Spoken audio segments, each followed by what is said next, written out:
site. Behind the historical site there is the kind of a house, a building. You can see the flag of Britain. Flag of Britain. Yeah, there is a flag of Great Britain over there. Okay. And you can understand it was also a British place. Army. Where are we? We're on the northern part of the Arava Valley. Over here you have a map of the Negev.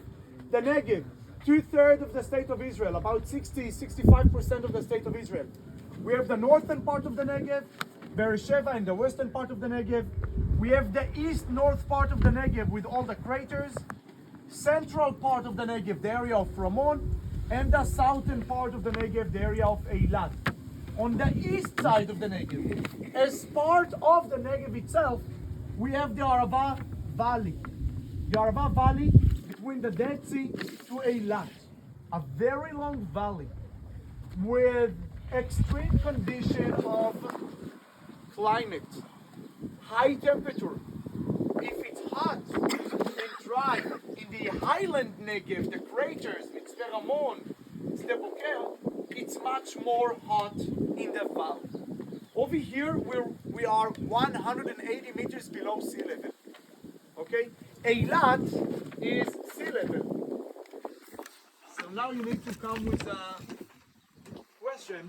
If Eilat is sea level and we are 180 meters below sea level and the Dead Sea is 400 meters below sea level, how come the water from Eilat, from the Red Sea, are not running, floating into the Dead Sea?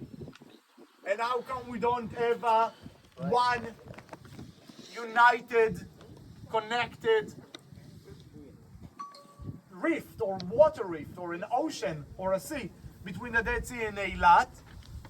Yes, Rachel? The Syrian African rift, that's the valley of Arava. And we are 180 meters below sea level. We're over here. The Dead Sea is 400 meters below sea level. And the Gulf of Eilat is sea level. The Gulf of Eilat is part of the great African. The Gulf of Eilat is part of the great African, Syrian African rift.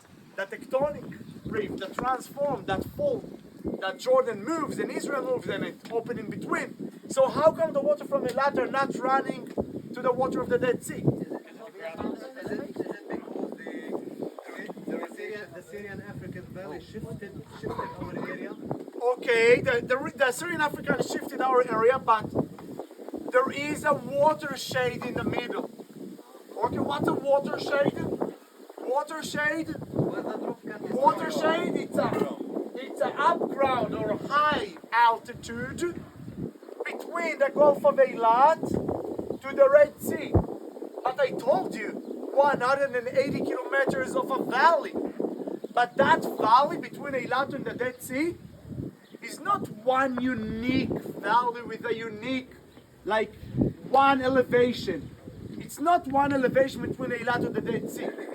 From the Dead Sea, you go up and up and up and up and up and up in the valley until you reach 350 meters above sea level. 350 meters above sea level. From 400 meters Dead Sea, from 400 meters Dead Sea, you drive with the bus up and up and up and up, but you're still in the valley.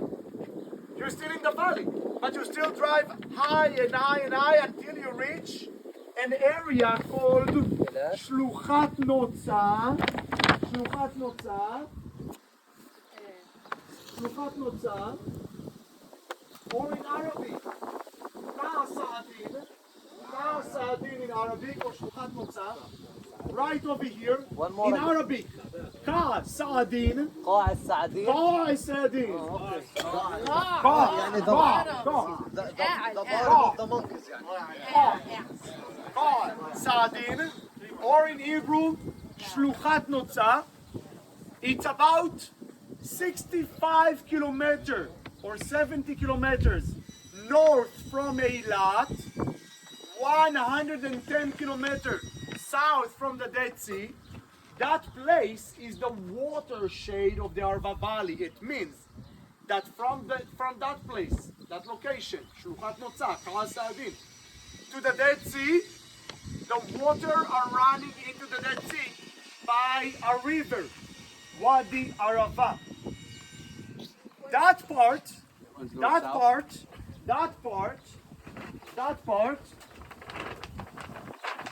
from, okay, the Gulf of Eilat, down here. The Gulf of Eilat down here. Thank you for your map. Thank you very much. The Gulf of Eilat down here. The Dead Sea down up here. Okay, the Valley of Arava. The Valley of Arava. Over here, do you see the circle? Yes. You see the circle over here? Okay, that's a watershed. That's a watershed right over here. The watershed. 110 kilometers. That will be the northern part of Arava. Okay, from Tasaidin, there is a clear river, Arava River, a very clear river to see. We will cross that river today. That's Arava River. From that part, 70 kilometers all the way to Eilat, that part called Southern Arava. So you can understand that the Arava is divided by two different parts. North Arava and South Arava. The difference is also in the water system. At the southern part of Arava, from Kaasaidin, Shluchat Motza, all the way to Eilat, there are no rivers. No rivers in the valley that drain the water to the Gulf of Eilat. All the waters that goes into that valley are not follow a clear valley, a clear river to the Gulf of Eilat. So what happened to the water? The water will evaporate, and in that area between Eilat to Kaasaidin, we have severals, in English salim, in Arabic sabcha, in Hebrew melecha. In Arabic sabcha, in Hebrew melecha, in English salim. It means an area that the water drain into that area, but there is no way where the water can reach out. So all the water evaporates by the sun, and we have an area of severals on 70 kilometers, areas of Salin or Sabcha Melecha. That's the southern part of Arava. But right now, we're in the northern part of Arava. We're over here. Our first half of the day is focused on the northern part of Arava, between the Dead Sea to the watershed. And in that area, for us as a tour guide, there are three main places to visit. The first one is that biblical site. That biblical site, and I'm sure you've learned during the tour guide course, it's not a village. Of course, it's not even a city. It's not a city. It's also not a village. And there is no area for agriculture over here in ancient times. So what it is?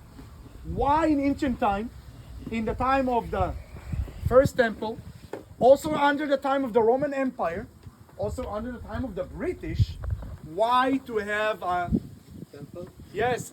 Okay, so the elevated area, all right, does it run east to west or north to south? The elevated area is north to east. Like that is the valley. The valley looks like this. Okay, Eilat. Yes. Okay, Eilat, sea level, the watershed, and the Dead Sea. How Dead wide Sea. is it from east to west or south to the? What? The watershed? Yes, how wide? It's about 20 kilometers. It's a Perfect bridge. It's a perfect bridge. It's a mountain. It's a mountain range. It's a perfect bridge. So why we have a location over here? And what is that location? That location is a. Thank you very much. Traders fortification. Fortification for trade to export, import goods. What are the main goods of ancient time in this area? Above all, I know Frankenstein. Oh, every time people answer me, Yes, Asphalt, circumcised. asphalt. More and levona. Do you know why? Because in levona. our tradition, in the Jewish tradition, Christian tradition, the frankincense, more velevona, yes, myrrh and frankincense, more velevona, we have a lot of respect in the Bible and also in the New Testament, yes. All the kings from the East, they're bringing Jesus to Bethlehem, yeah? Yeah. The frankincense. So we give it like a big glory.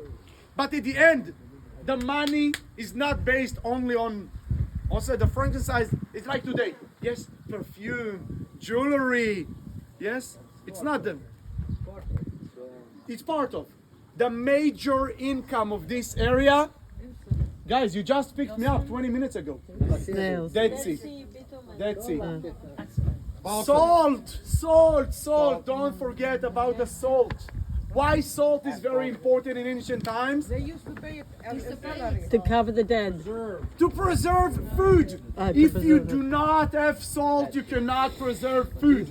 If you cannot preserve food, you cannot start the basic economy of trade. Basic economy based on food. If you have an extra dates, an extra wheat, an extra goat meat, lamb, chicken, fish, you need to preserve the food. How you preserve the food? In salt. Today, the salt has no market because I preserve my food in the fridge. But in ancient time, if you wanted to preserve your food, you need to have salt. That's the reason why salt turned to be Diamonds. Like gold. like gold. More gold. More than Like, gold. do you know in Masada, at the excavation of Masada, they found a Roman soldier paycheck. A paycheck. Paycheck. A Roman soldier paycheck. In the paycheck, they read the text in Latin, and it says how much salt the soldier received from the army. Okay. Paid in salt. So that fortification, it's a fortification for trade route. The trade route from the Dead Sea on the north. What we have in the south? Eilat. What is Eilat in the Roman time? A port. What's the name of that port? Like today, the same name. Eilat. Eilat or Ayla. What is the full name of Aqaba? People who speak Arabic, the full name of Aqaba is Aqabat Ayla. Aqabat Ayla. What it means Aqabat Ayla? In Hebrew, Michshol. In English, an obstacle. What obstacle? Obstacle of the desert. Obstacle of the desert. Obstacle of the traders of the desert. Aqabat Ayla, it's an obstacle. Aqaba in Hebrew, people who know Hebrew, והיה האקוב למישור, אקוב, עקבה, אקוב it's a mountain, אקוב is a mountain, אקוב עקבה, והיה אקוב למישור, and the mountain will be flattened, so it will be easier for you to cross. That's from the Bible. From Psalms. I don't remember where. Okay. So on one side the Dead Sea, salt. On the other side, Eilat. What we have in Eilat, a port from the time of the Roman, and a port from the time of Solomon the king. Solomon the king. Not far away from Eilat, we have another important business model, Timna Park. In Timna we have copper, the quarry of the copper. So it's a very important trade route in ancient time. That's a trade route of south to north. But we have another trade route. Okay, salt and copper, Eilat to the Dead Sea. But we have another trade route. On the other side of the mountain, a very important city. A city from the time of the Nabatean, a city from the time of the Roman Empire. Petra. The capital of the desert at the time of the Roman Empire. Petra. The capital of the At the time of the biblical time, we have Edom. Edom, the kingdom of Edom. Edom kingdom, Edomite. The Edomite kingdom, Edom. Okay. If sometimes I will tell you the name in English and sometimes the name in Hebrew, Okay, you can. Yes, It's yes. okay. You get it. Edom, the Edomite kingdom. Their capital is right over here, and the Edomite sometimes, in a fight with the kingdom of Judea, sometimes they collaborate. Sometimes they're in a fight. Sometimes they collaborate. Okay. We know it also in our times. Okay. Sometimes Israel and Egypt collaborate. Sometimes they fight. Sometimes the state of Israel and the Palestinians collaborate. Sometimes they fight, and sometimes they fight and collaborate at the same time. That's life. Okay? The Edomite over here. What we have far at the west, we have desert. A big area of desert. But once we cross the desert, we will reach to the end, to the Mediterranean. We'll reach to Egypt. Gaza. Gaza. We'll reach to Gaza. Over there we have the seaport. That fortification is to protect the main junction, the junction of the Arava. That junction known as the En Husub junction. If you build a fortification in a junction, you must make sure you have a water supply. Because in ancient time there was a water spring over here. They decided to build a junction over here. We have here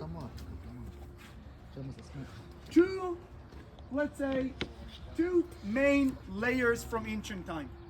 One layer is from the time of Solomon and the kings after Solomon, Amaziah and Yehoshaphat.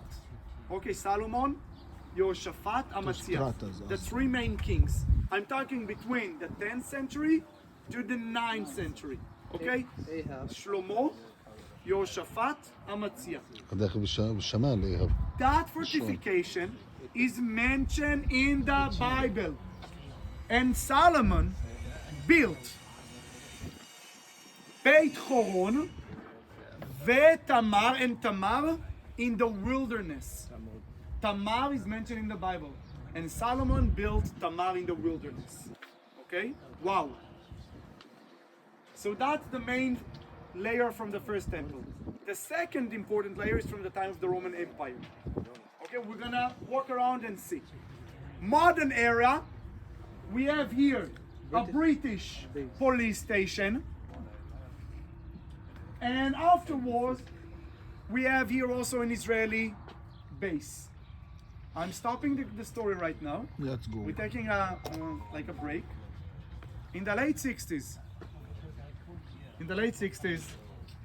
68, 69, what is the atmosphere in Israel after the 67?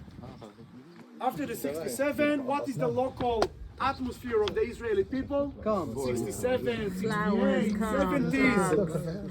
Israel, yeah, the Israelis, they are happy, they're strong. Many people are, the economy is flourishing. People are happy. What is the atmosphere in the southern part of Israel? Sinai, Eilat. The atmosphere is about Broken. okay, parties, weed, okay? What's going on in America in the late 60s? They are killing Okay. the indigenous people. Demonstrations against Vietnam, peace and love, hippies, LGBTQ agendas. Okay. Would you like to tell us a little bit? Tonight on a beer, okay? An Orthodox young Jewish man under the name Simcha Perelmuter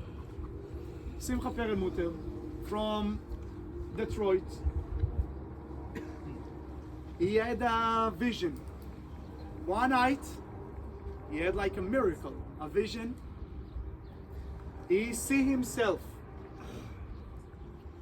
walking, following the stations of Exodus from Egypt, together with Moses. And the Bible says that the people of Israel walked from Evrona to Godgoda, from Godgoda to Yotvata. And the Bible says, Vailchu וילכו ברגל. ויחנו. And they walked And camp. camped. And they walked Camp. and camped. And every time that the Bible give us a name of a camp location. Godgoda, Evrona. You never heard about that names. But one of the names I'm sure you've heard. Because the Bible also add a little bit of information about that place.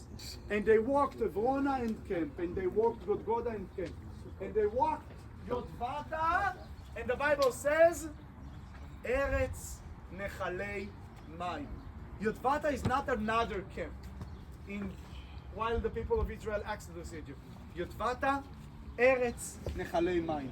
A land of springs, of water springs. Simcha Perel Mutter, in the late 60s, Detroit, he had a vision. He is the leader of the people of Israel, walking them to Yotvata, and he need to come and to help the people in Yotvata. He take a flight, he find himself in Yotvata, but in Yotvata already, there is for more than 15 years, a kibbutz. You know kibbutz Yotvata because of the chocolate milk. The people from the kibbutz, in the late 68, 69, they see Simcha Perel Mutter, an Orthodox man, coming to them and tell them, I want to be a settler over here. I want to open a Talmud, a yeshiva. I want to study Bible over here. I got a spirit. I am the Messiah. I can help you. I can help you bring, mushrooms. And the kibbutzniks from Yotvata, the kibbutzniks are very, very secular back then, totally secular back then. They see Simcha Perel Mutter, they tell him, Simcha, you're a very nice man. You're crazy. But our location, Yotvata, already taken. If you want, the desert is big. And the locations of the people, Exodus from Egypt, there is a lot. The list in the Bible is long list. Go to a different location. And they kicked him away, and he find himself over here. Why he find himself over here? Because there was the army base over here. He came to the army base over here, and he asked the commander, may I stay here in one of the rooms? The commander tell him, go ahead. Simcha Perel Mutter established here a group of Orthodox Jews. In the beginning, he wanted to establish a kibbutz over here. He failed. And then he decided to follow. He had some vision. It was what we call between Yehudi Meshichi to Orthodox Chabad Meshichi. He was a very strong character. It was very impressive. With all the time, he was very, very strong, very tall, very strong man. He was walking with his like a pistol and M16 all the time, walking in the desert with a long like a simla, with a long beard. He believed in Jesus, but he also believed in Moses, in the Bible. He was kind of like Yehudi Meshichi. And the Orthodox people from Jerusalem, they published during this, I'm talking now 70s, people, Simcha Perel Mutter, people from Jerusalem really wanted to come over here because they saw him as like a guru. They wanted to follow him. And during the late 70s, the Orthodox from Jerusalem, they published in the Orthodox newspaper, an articles that Simcha Perel Mutter, the Orthodox kibbutz in the Arava, is a missionary. Okay, don't follow him. He's a missionary. But who did follow him? Evangelical group from America in the 70s. They came here. Simcha Perel Mutter had a great idea. Why not to open here a model, a business model. There is an archaeological site over here from the time of Solomon.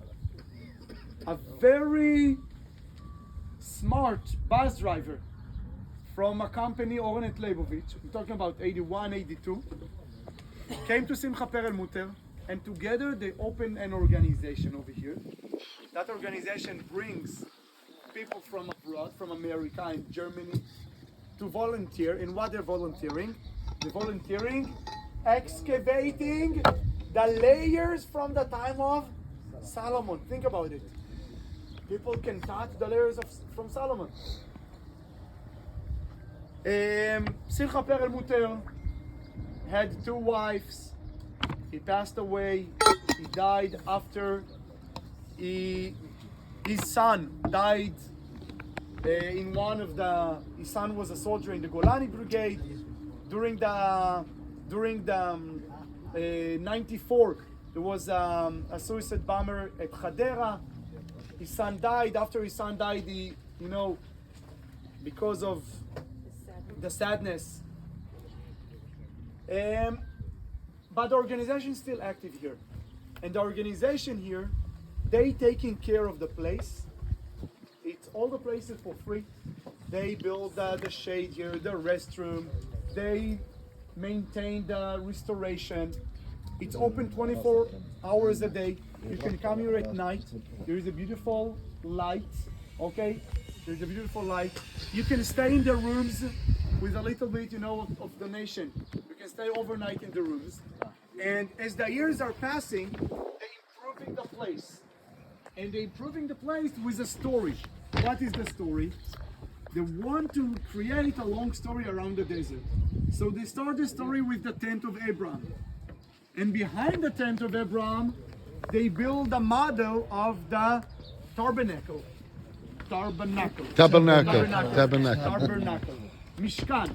We will visit the Mishkan. So we will now go to see, just to take a look at the Abraham tent, and then we will go to see the Mishkan. We will continue to the main entrance, to the main gate of the biblical Tamar. We will see, and we have a beautiful explanation about the House of Israel. Spina Christi. Yeah. Who told me? Jijub. No. Who's guiding? No one. Who's guiding? She. Mommy. You. Melanie. Oh, right? good morning.